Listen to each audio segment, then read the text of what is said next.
Before Sony decided to cancel the Amazing Spider-Man franchise, they were developing 5 spin-offs that we knew about, and about another 5 that have been in constant limbo or released, such as Morbius, the upcoming Kraven, and Venom.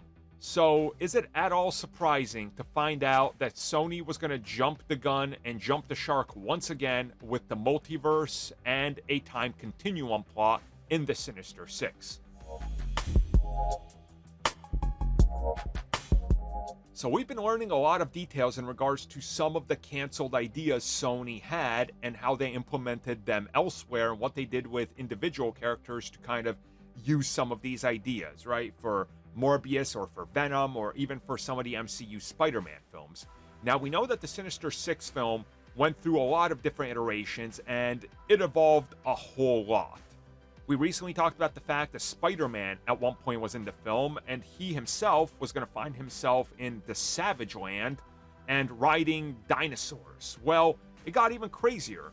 At some point during different drafts of the film evolved to the point where it was going to be more about the multiverse and a giant time continuum plot device that was sending various corners of the Sony's Marvel universe into this sort of state of, I guess, multiverse fracturing would be the best way to explain it, where essentially we were going to be seeing all sorts of different sequences jumping around time and space and going through portals, showing us all sorts of different possibilities. Imagine that Doctor Strange Multiverse of Madness sequence, but imagine it being a little bit more prominent in the film and taking them to weird things. And from what I learned from talking to somebody, at one point they intended to bring dinosaurs into New York modern day and let them loose and have this action sequence. I mean, it sounds insane, but Sony was kind of throwing everything at the wall. You know, this was supposed to be their shared universe, and I still don't fully understand how they intended to use the Savage Land, as that's not fully owned by Sony or Spider-Man's rights.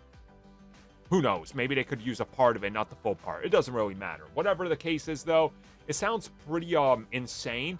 And Sony was really out there trying to make Sinister Six this insane thing that nobody saw coming. And would it have paid off? Maybe, by the sheer insanity of it.